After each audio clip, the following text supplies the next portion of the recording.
Going on your first big trip is always super exciting. This year, I went on mine. For winter vacation, me and my family went to Costa Rica. It was honestly one of the best times of my entire life. I had so much fun. I met so many cool people. And I recently also just got back from a trip where I went to Spain and Portugal with my school. Both amazing trips. I loved the countries so much, and I would totally go back. But for Ruth Elizabeth Becker, this was her first ever trip out of country. She currently was living in India with her mother, her father, and her two younger siblings, a brother who was 4 years old, and a sister who was 2 years old. Now, Ruth was the eldest. She was 12, and, they had a pretty good life. Her parents are both missionaries, so they're doing pretty well for themselves. Until her younger brother, Richard, he got really sick. Now, the year was 1912, so India didn't have the best capabilities to deal with his sickness. And the parents, this was their son, this was their little boy. They didn't want him to get hurt. They didn't want him to be sick. So they asked the doctor, what do we need to do? And the doctor told them, you need to go to the United States. Now, imagine, they're living in India. The United States, that's pretty far away. Like, to travel? That's pretty far. In this day and age, that's like weeks of traveling. So they decide that the mother, Nellie, is going to take the 3 kids and go ahead to get Richard the help that he needs in the United States, and the father will come and join them later. So first, they take a ship and they travel all the way to England, and then they take a train from London to Southampton, where they're going to board a big ship that's going to take them all the way to New York directly. Ruth has never been on this massive ship before. Most people haven't. This is a new state-of-the-art design, newly made by White Star Lines. And Ruth's mother, she's a little scared. I mean, you can't really blame the woman. This is the ship's first ever time traveling. It's never done a run before this. It's like an experiment. She tells the crew, I don't really feel comfortable going on the ship with my children. Like, is it safe?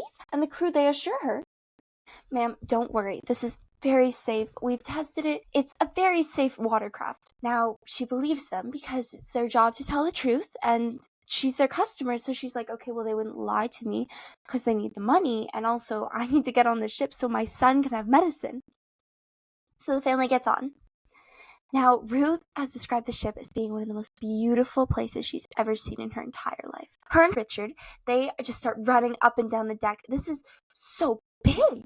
The entire ship is it's massive. It's not like a little ship like a sailboat. It's a big cruise ship. Like now what you would consider to be like a cruise. It's massive. One of the biggest ships they've ever seen in their entire lives. One of the biggest structures they've ever seen in their entire lives. Remember, they're coming from India, and in 1912, there wasn't a whole lot of big structures in India, or really anywhere in the world. So this was really exciting. Ruth has said that when they went down to the dining hall, she was starstruck. It was so beautiful. All of the paintings and just the architecture. She said it looked like something like out of a fairy tale. It was stunning. And she's 12 years old, so this is magical for her. I mean, if I saw it, I'm 16, if I saw that, I would be starstruck. Now, they're 4 days into their travel when something goes wrong. Something is wrong with the ship. Nellie, the mother, she realizes something. They're not moving. The ship has come to a complete stop. Obviously, this should not be happening. They're 4 days into travel. She's aware that they're right now crossing some dangerous waters. It's dark out. It is nighttime. There's ice everywhere. She's starting to panic. So Nellie, she goes outside and she sees a crew member. She's like, hey, what's going on? I'm concerned for my children. I'm concerned for my own safety. Can you tell me what's going on right now? And the ship's like, don't worry, ma'am. We had to stop. We had a little bit of a crash, a little bit of a hole in our ship. Now, okay, let me just say, if you told me that I was on this massive ship with so many people, and we just had a little bit of a hole, and we're in the middle of the ocean, near no land, no other ships, and we just have a little hole, I don't understand how they thought that was going to calm her down. I genuinely don't. If you told me that, I would start panicking immediately. And that's what Nellie does. She's like, what do you mean a little hole? She has all of her children, and her children mean everything to her, and she's on this ship with her young kids, and you're telling me there's a hole? So Nellie, she goes back into the room, and she's like, okay, kids, we gotta prepare. Something is going to happen. And luckily, she gets the kids. They're still in their nightgowns, but they get their shoes on, and everyone's ushered into this big room. and they don't know what's happening. There's women, children, men. Everyone is just crammed into this little room. So keep in mind, they're second class, so they aren't in as low a class as third class, but they're not like, they're not first class, so it's pretty cramped. Everyone's cramped into this room, and then the crew members, they come out, they're like, "Hey guys, we've got the lifeboats. We've got the lifeboats. Everyone needs to get out of here." So everyone starts panicking. They start rushing for the ladders, rushing for the stairs. They start climbing up. When they reach the top, Nellie's two youngest children, her son and her daughter, the 4 and 2-year-old, are taken from her and put into a lifeboat. And they're about to lower it down, and Nellie's like, no. I need to be with my kids. Those are my kids. One of them is extremely ill. The 4-year-old Richard, he's extremely ill. And the youngest daughter, Maureen, she's 2. This is a toddler. She can't be without her mom. So Nellie, she's like, okay, you don't understand. I need to be on that ship. And they, kind of reluctantly, but they're like, okay, ma'am, if you're like really insisting. So they let Nellie on. Which means Ruth, our girl Ruth, is now stuck on this giant ship, which has started sinking from its little hole, and is now by herself. So Ruth, she goes into panic mode. She starts running up and down. She runs to the nearest lifeboat she sees, and she says, I need to get on this lifeboat. And she's only 12 years old. She's a pretty small girl. So they don't, they were about to lower it, but they're like, it's okay. It's okay. We can fit this girl. She's pretty small. So they lift her up and put her on the boat, and she was the last one to get onto lifeboat number 13 before they lowered it into the sea. So this part is going to be pretty dark. Ruth has described this as extremely traumatizing and one of the worst parts of this entire experience. So they're rowing away, the lifeboat. It has 60 to 70 people in it. It's not a small lifeboat. When I was imagining a lifeboat, I was thinking one that, holds like 6 to 10 people. No, this is 60 to 70 people. That's a lot of people. So everyone's crammed onto this little lifeboat, and the lights have all gone out on the ship. There's been complete power failure by now. And there are people on the deck screaming. It's pitch black. All she can hear is screaming. And you can see, when you're in pitch black and you look and you put your hand in front of you, you can still kind of see your hand, like the silhouette of your hand. It's like that. They can see the silhouette of the ship slowly lowering into water. Very slowly. It's agonizing to watch. And when it finally does reach a lower part of the water, that's when the screaming really, really gets bad. And then you start to hear splashing. People are jumping from the ship into the icy cold depths of the Arctic waters.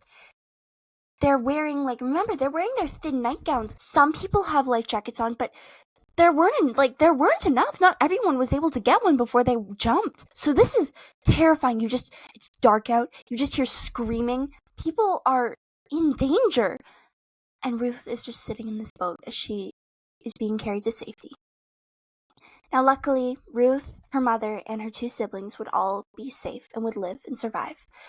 And there would be 4 of 721 survivors of the Titanic. Today, we're going to be talking about the Titanic conspiracy theory and why people believe that this shipwreck, which is known today as one of the worst and most traumatizing things that has ever happened in our history, is speculated to have been planned and was used for corruption and money.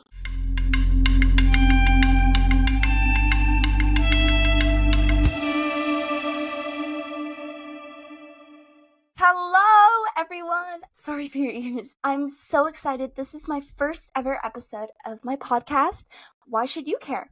Where we will be talking about everything from conspiracy theories, things that have happened in history, true crime, and we'll be talking about, why should you care as a person and how it affects you and the people around you. This is my first ever episode. I'm so excited. Always wanted to start a podcast, ever since I was younger. Me and my dad were at one point going to start a podcast on Franklin the Turtle.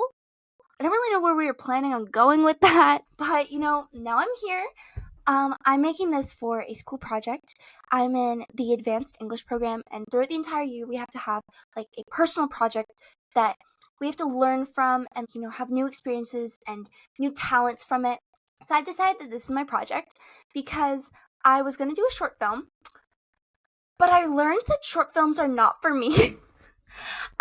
It was horrible. I hated every second of it. I wrote a script over winter break, and yeah, it was not good.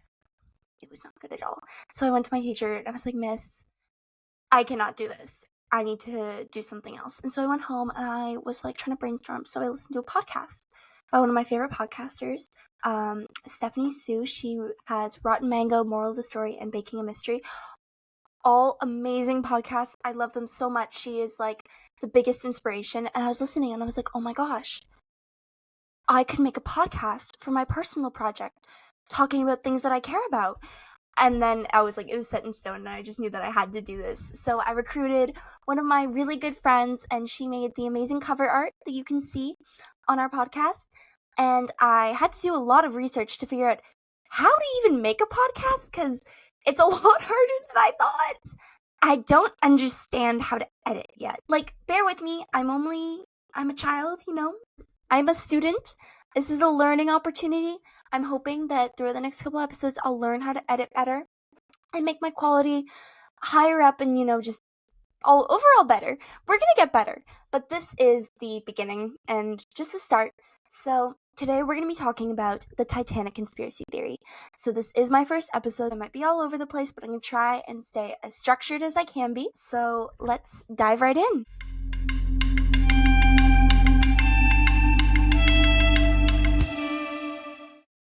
So, the Titanic. I mean, it's pretty talked about in our modern day world. You have to admit that everyone's heard of it at least once, whether it's a pop culture reference or the actual story. Let me just give you a quick recap of what happened. In 1912, the massive ship owned by White Star Line crashed into a glacier, an iceberg basically, and ended up killing hundreds of people. It still today is considered one of the most horrific and largest tragedies to ever happen in our modern day world. And to go with any sort of tragedy like this, there's always theories. People always think they know what happened more than the next person. They always have their own little reasons. Today we're going to be talking about two of the most talked about and regarded conspiracy theories regarding the Titanic. But I have to make it very clear, everything here said is a theory. It's a conspiracy theory, so nothing is set in stone. There are many things that we're going to talk about, and some have been debunked and some have not. So we're just going to, take everything with a grain of salt, and I'll do my best to explain. As always, if there's anything that I leave out or I miscommunicate, be sure to let me know in the comments, and let's get started. So the two theories that have to go with the Titanic is the ship never sank. You're probably listening and you're like, River, what the fuck? What do you mean? The ship sank. We've seen it. People saw it. Yes, it's true. A ship did sink.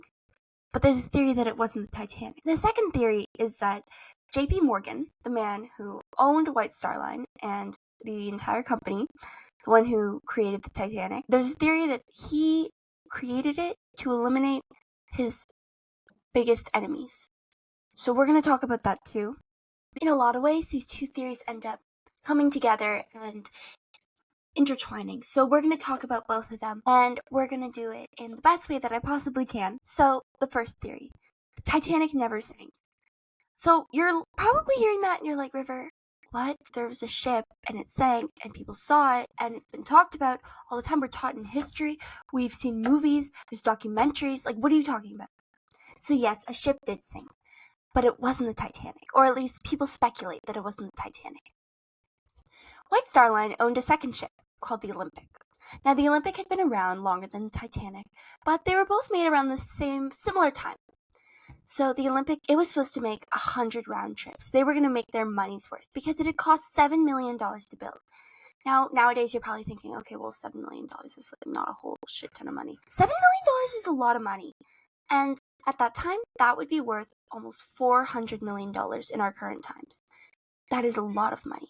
Personally, I have $10.73 in my account, so $7 million sounds pretty great, but some people are like, okay, well, $7 million isn't that big to build that massive of a ship. So think of it as 400 million USD. For people like me that are Canadian, that is $575 million. So, it's a lot of money. This is a lot of money we're talking about. This company invested into building the ship. And while they're building it, and when it was finished, they expected it to do many, many trips. The Olympic got into two major crashes during the year 1911. So its first crash being with a tugboat at the New York docks on just its third voyage.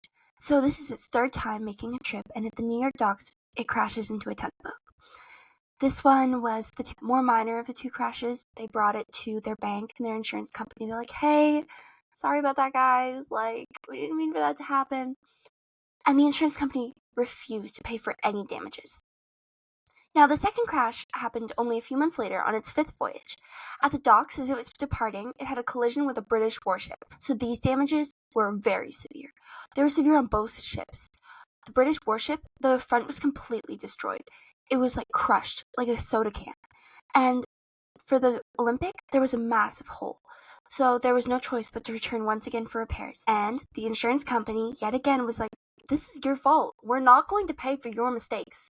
So they refused to pay any and all damages. The Olympic, they were going into debt. And White Star Line, the company, they were on the brink of bankruptcy. They're trying to fund multiple ships. They're trying to build this massive ship, the Titanic, that's supposed to take people on so many trips. It's supposed to be like a new state-of-the-art thing. It's supposed to be a new state-of-the-art ship. But if the Olympic keeps crashing, what are they going to do? So what they ended up doing is they keep taking parts from the being built Titanic and adding it to the Olympic. If during that first crash, if let's say they got a scratch, well, they'd use some of the paint that they were using on the Titanic for the Olympic. And then when there was a hole, they removed some of the framework from the Titanic and put it on the Olympic. So now the Olympic has become a Frankenship. It has so many crashes and so many things wrong with it that it's half Olympic, half Titanic now. And the Titanic, which was only halfway built, is now only a quarter built. There's no way that they're going to have this ship done before they have to declare bankruptcy. They're in so much debt. JP Morgan and the company, International Mercantile Marine Company, whose crown jewel is White Star Line, they have no choice. So it's speculated that they sent the Olympic on a doomed mission. It was destined to sink. That was their plan, to collect insurance money, and it would cost hundreds of lives. So what reasoning do people have for this? Well, there are many books written on this theory, but we're just going to talk about some main points. So one of the smaller things is the inconsistencies in photos. Now, at this time, there were photos. Believe it or not, this happened over 100 years ago, and being someone who's born within the last 20 years, sometimes I forget that in the 1900s, they weren't all just, peasants, but there were photos. And in the photos, you can see that the number of windows had inconsistencies. So a photograph of the RMS Olympic shows that they had many windows, and some of them, they weren't evenly spaced. They were quite rectangular in shape. They were more long compared to the others, and they weren't all evenly distributed. There was a few that were quite close together, some were farther apart. And the Titanic, they had more square-shaped windows, and they were all evenly spaced, and there was no inconsistencies. Now, in a photograph that was taken of the Titanic wreck, it was enhanced. People have compared it to the Titanic that was shown in the docks. It looks nothing alike. But then they compared it to the Olympic, and they're identical. It's honestly kind of haunting to look at these images. Now, I'd like to make it clear that any reference that I make to images, I will be posting on my Instagram and my TikTok, so you can go there and see the images that relate to this story. It is quite jarring to see how similar the Olympic looks to the Titanic wreckage. Another reason that people think that there was an inconsistency is someone claimed to have a video footage of the underwater Titanic. And they were saying, as it's been decomposing, some of the paint and some of the rust has caused letters to fall off. On the side, it was printed in big letters, Titanic. But a few of them have fallen off, and the paint is scraped away. And people say that there's now an M and a P. Netizens on a forum that I found under Encyclopedia Titanica, which is a website completely dedicated to the Titanic. Many people have discussed, and I found dating back all the way to the early 2000s, that the scratching that revealed the letters M and P is considered to be a hoax. And everyone says that since there's no clear photographs, they all believe that it's just a myth and a lie. So the underwater footage has pretty much been debunked by netizens. But there's another thing. 400 versus 401. So on every large structure, like a plane, a ship, anything like that, there are numbers that are printed on every single piece that it goes into building the ship. On a plane, they have to print it on all the wings, all of the propellers. On a car, they print it on all of the engine parts. And on a ship like the Titanic, on every single part, their number is printed. Now, the Olympic number was 400, and the Titanic's number was 401. Now, in the wreck, recovered pieces of the wreck have shown the number 400. Now, people, when they first heard this, they were like, oh my gosh, our theory is true. The Titanic never sank. It was the Olympic. We knew all along. But people have speculated that possibly the number 400 is the 401, but just after all the aging and the degrading that has happened to the ship, it now appears to be a 400.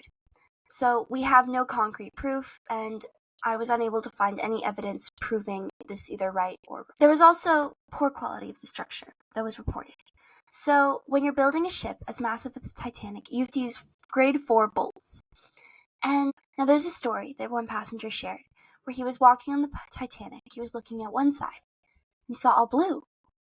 He was like, that's strange. I'm on like one of the lower decks, but looking at this window, I just see sky. He thought that was so odd. But he didn't think much of it. He was like, maybe the water sea level is really low today. Maybe we're very high up in buoyancy. So he continues walking along the deck and he reaches the other side of the ship. And he looks out the window again. And he sees only water. Now he starts to think, am I going crazy? One side there's only sky and one side there's only water. What could this possibly mean? So the ship, it was so unstable and the weight was so off and it was poorly made that half of the ship was leaning more towards the water and half was leaning more towards the sky. So when you look at one side of the windows, you'd only see sky, and when you look at the other, you'd only see water, which is kind of terrifying. Imagine you're on a ship and you look out and all you see is water, because the ship is so bent and leaning towards water so far that if you leaned out the window, there's a fear that you could fall. So the reason that people believe is because grade 4 bolts are supposed to be used when constructing a ship this massive. But the Titanic, they used grade 3 bolts. This is a violation on many counts to people's safety, the structural integrity of the Titanic. On so many fronts, this is illegal, and speculated by netizens that this was one of the biggest red flags and one of the most concrete proof that we have, along with the witnesses. So now, with all this alleged proof and these conspiracy theories, why would they swap the two ships? They needed the money. Remember? J.P. Morgan, who was born on January 17th of 1837, was born into the Morgan family, who was in the banking business. Now, I tried looking up the family members. None of them had done anything quite notable in their lives, except for J.P.'s uncle, who wrote the song Jingle Bells. So there's a crossover no one expected. On October 1st, 1902, Morgan announced the new formation of International Mercantile Marine Company. And as I mentioned previously, their main star was going to be White Star Line, the company that not only had the Titanic, but the Olympic. One of the strange things is that Morgan himself, he said he was going to be on the Titanic's first voyage. This was the crown jewel. This was his everything. This ship meant everything. Everyone had been hyped up about it. Everyone was waiting breathlessly for this ship to be done. And he said that he was going to be on it too. But Morgan never stepped foot onto the ship. He wasn't the only one. Many other notable businessmen and influential figures claimed that they couldn't make it, but were seen at social events and parties during the departing day of the Titanic. Examples of said people were Robert Bacon, a U.S. ambassador to France, Guglielmo Marconi, an inventor and Nobel Prize winner, and Milton Hershey, the creator of Hershey's chocolate. Yet again, another crossover that I never knew would have happened. Which means, if you think about it, if he hadn't been alerted not on the Titanic, to this day, we wouldn't have Hershey's chocolate. Pretty impressive use of the butterfly effect, if you ask me. With all of these influential people not being on the ship, you have to wonder, but what about the civilians? What about the poor people like Ruth and her mother and her siblings who are trying to get to America? And they just can't. Because this ship is going to crash. It's planned. It's doomed to crash. It would be such a bad look for the entire company if their ship crashed. So, allegedly, there was a safety net. The Californian, which was another ship that happened to be owned by White Star Line, was sent to shadow the Titanic for when it had its inevitable crash. Now, the Californian normally was a cargo ship. It would carry things back and forth all across the world, but it's kind of suspicious, the type of cargo that it was carrying. The theory is quite supported by the fact that they had so many blankets. The sheer amount of blankets on this ship is kind of mind-boggling. 3,500 cotton blankets, as well as numerous first aid kits, were on the Californian, and it was only a few kilometers behind the Titanic. People have wondered if J.P. Morgan planned to crash the ship. Why didn't the Californian come to their rescue? Now, it's believed that the Californian was sent to shadow the ship to convince the Titanic's crew and captain to carry out on their mission. They had the shadowing ship to ensure all passengers and crew's safety. The real question is, why didn't the Californian show up? Why weren't they there in the Titanic's hour of need when everyone was screaming and crying and they sent a distress signal after distress signal? The SOS was first ever used during the Titanic sinking. Why didn't they come? Well, prior to the crash, only a few hours before, the Californian kept sending signals to the Titanic. You're in dangerous waters. You're going to crash. This is not safe. They kept sending dangerous signal after dangerous signal after dangerous signal. The Titanic, the two people on there who were dealing with all the different signals and all the different telegrams that were coming in, they didn't have time for this. They were like, okay, you've sent like 30 in already. We get it. We're not in safe waters, but our captain, he's got it. They alerted the captain. The captain said, we're going to carry on anyway. So this Californian kept sending signal after signal. And so they got on the line and they said, hey, shut up. They basically told them to stop. They told them that it was stupid and it was annoying them. Obviously, this infuriated the Californian. They were only trying to help. So they ended up turning off every single distress signal receiver and sender. So when the Titanic was sinking and the SOS was called, there was silence. Everyone had gone to bed on the Californian. And the safety net that was supposed to ensure all passengers and crew's safety was sleeping. So the second theory that's been talked about is J.P. Morgan sent the Titanic out as a scheme to get rid of his biggest enemies. Now, this, honestly, I feel like it may have some merit to it because we know that businessmen nowadays, then people who are influential and have power and are rich, they're willing to do a lot to keep this power and this money. So J.P. Morgan, to get rid of his biggest enemies, it speculated that he told them that they were going to be going on his new ship, this luxury ship. He invited 3 of the top biggest competitors in his field, both of American and European businessmen. He invited them, oh my gosh, like, you should come onto my ship. He put their rooms towards the front of the ship, and he was like, we're going to have, like, a beautiful stay together. We can talk business while you're on my luxury ship. But then Morgan, like we said, he called in sick. He said he couldn't go. But millionaires Jacob Astor, Isidor Straus, and Benjamin Gunningham, they were still going to go. I mean, they have to get back to America anyway, and they've been told by Morgan, who they consider to be, like, one of them, that this is his ship and he's offered them this luxury suite ride, and so they're going to take it. All 3 men would die in the sinking of the Titanic, and J.P. Morgan would increase his net worth by millions and millions and millions of dollars. He would die 1 year later with a net worth would now be considered $2 billion. And for those that are saying that's not a lot of money at this time, if you had $2 billion, that's a lot of money. You were the cream of the crop. Now, I'm going to give you some snippets from an article written by Cynthia Crossman, staff of the reporter on the Wall Street Journal. There's been a few modifications by a Redditor, but most and the gist of this article is correct and holds merit even to this day. The lucky survivors that found their way into the lifeboats and eventually to America, but they, as well as many hundreds of relatives that were now dead. Relief organizations such as the Red Cross and Salvation Army quickly provided emergency services to the survivors, such as short-term housing, clothing, and small amounts of cash. Other relief funds sprang up in the U.S. and Great Britain, but these funds were soon exhausted. Ultimately, the wreck of the Titanic condemned many surviving families to a lifetime of poverty. Orphans would later beg charitable funds for a pair of eyeglasses or a set of false teeth. Annie Mitchell, a New York mother of 2, whose husband died on the ship, couldn't afford the 5-cent subway ride to a relief fund's office, but the 9-mile walk got her enough cash to care for herself and her children for 2 months. Then, she was on her own. I want some work, and where I can live with the children, Miss Mitchell told the New York Sun. Titanic's owners, J.P. Morgan, clamped down on all discussions immediately after the sinking. When the surviving crew members arrived in New York, White Star Line tried to hustle them back to England without letting any outsiders talk to them. In July 1912, the company said that it had paid no claims thus far and would contest any future action seeking damages. White Star Line, then valued at about $180 million, also had legal protection. Under the federal statute, the company's liability was limited to the value of the property salvaged from the ship, which was 14 lifeboats, and its receipts from the passengers' tickets and cargo. On October 4th, 2012, White Star Line asked the federal court to certify its liability at $98,000.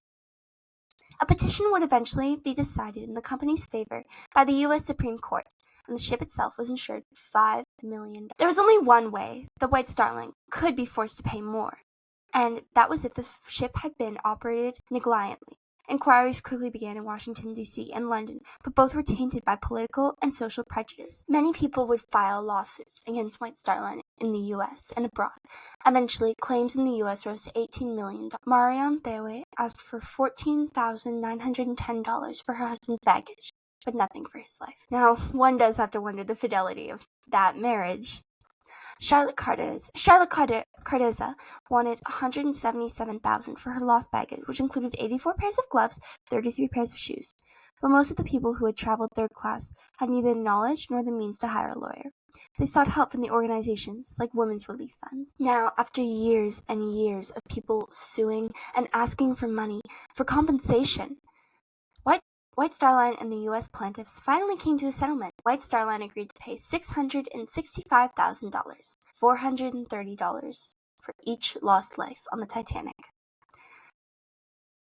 That lousy $430 was the average payout per life lost, not what is actually paid to the suffering families. Most, if not all, the families of passengers and crew members who died never saw a dime of that money. It went instead to the families that, with money and attorneys, who had the financial means to raise a stink if they weren't compensated.